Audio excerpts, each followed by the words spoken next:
tem, entendeu? De fato, é um aparato invejável, né? Uma organização invejável. A gente pode dizer... Isso falando só da Universal, né? Sim. A gente pode dizer que é um funcionamento eficientíssimo e que também a ascensão evangélica não é algo... Não é uma surpresa, né? A criação dos jornais, a própria pregação como um ímpeto do fiel, muito valorizada, a ideia de se abrir igrejas, enfim, que aqui, é claro que aqui eu não falo de uma igreja ou outra, mas eu falo mais desse pensamento neopentecostal, e isso não é como se fosse novo, né? Não é como se fosse de agora, é uma construção, é um trabalho de base, né? É um trabalho de base feito aos poucos que vai dar um resultado no futuro próximo, e no caso, o futuro é hoje, né? O Luiz Humberto, Hoje. ele vai dizer assim, pode falar, Wallace, fica à vontade. Não, vamos ler o comentário aí do Luiz Humberto. Luiz Humberto, ele vai perguntar, Wallace, de que modo a esquerda, em um cenário religioso cada vez mais dominado por evangélicos reacionários, deve se portar em relação a esses fiéis? Como trazê-los para a esquerda política? Eu entrevistei uma série que eu estou estudando também evangélicos progressistas para o meu doutorado, e aí eu entrevistei uma série de lideranças, entre eles Ariovaldo Ramos, Nilza Valéria, o pessoal do Coletivo Plural de BH, o Samuel Oliveira, que é um dos fundadores do Bancada Evangélica Popular, e o Tiago Santos, que é do Cristãos contra o Fascismo. Todos eles apontaram uma coisa que me parece interessante, mas não chega a ser exatamente uma resposta. Mas todos eles apontaram uma coisa que eu acho que é interessante. É que no interior da esquerda, e todos eles sofreram um pouco isso, existe essa coisa do você ser evangélico e de esquerda, de você ser, como é que se diz, considerado no interior da sua comunidade religiosa, você não ser considerado evangélico de verdade porque você é de esquerda. E aí você é preterido ali. E quando você vai para a militância política, você não é considerado totalmente de esquerda porque você é evangélico. Porque ainda existe essa barreira. Ainda hoje, embora ela tenha diminuído bastante, do pessoal da esquerda de olhar para os evangélicos com uma certa desconfiança. Certo? Porque a galera da esquerda, em geral, também criou aí seus mitos, suas caricaturas em torno daqueles que são evangélicos.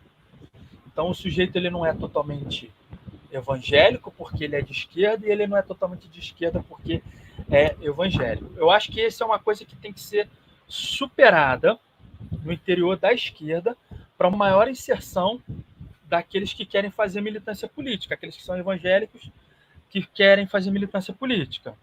Não pode haver essas barreiras. Eu acho que no caso, especificamente da UP, acho que a UP está fazendo esse trabalho de forma mais sistemática do que qualquer outro partido. Deixando bem claro que eu não sou da UP, né?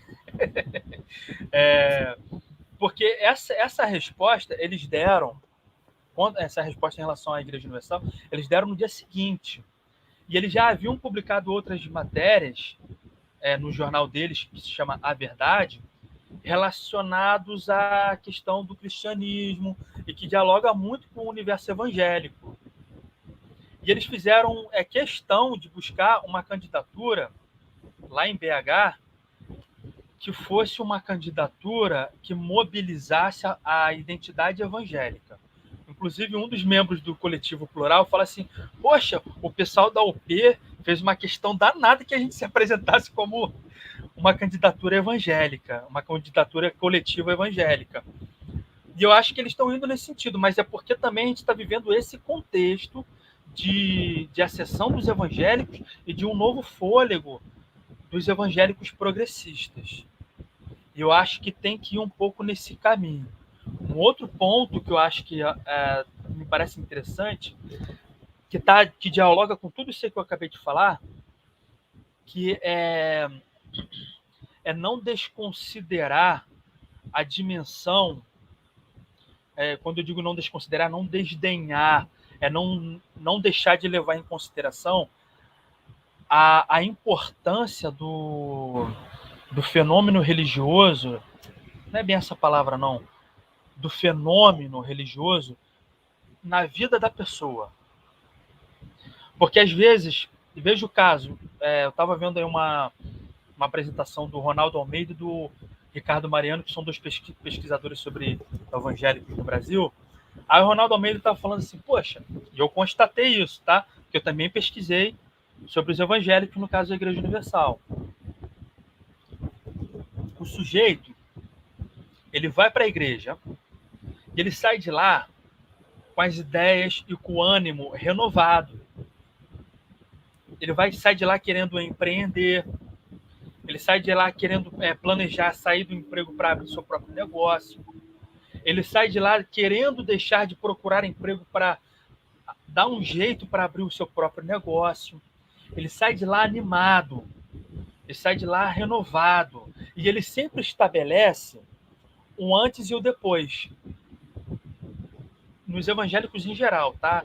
Não é uma lei objetiva, né? Nada disso não. É só uma tendência, né?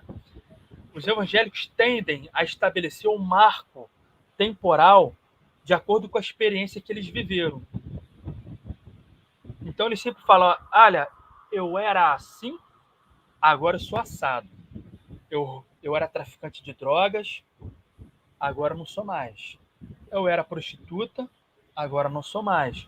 Eu era alcoólatra, agora não sou mais. Eu só vivia duro, não tinha dinheiro, passava fome, agora eu sou empreendedor. Ou seja, você não deve tratar isso com desdém. É essa experiência que a pessoa vive. Porque aquilo ali, na prática, transforma a vida da pessoa. Ainda que a nível individual. Você não pode descartar isso. Vou descartar isso. É que todos eles mencionaram essa questão. E é isso que eles disseram, olha, a esquerda debocha um pouco disso. Certo? As esquerdas, os partidos políticos, tá desdenhada, acha isso que é coisa de quem não tem razão, que usa pouca racionalidade, é mais emoção, de que quem acredita em Deus ou é evangélico é burro.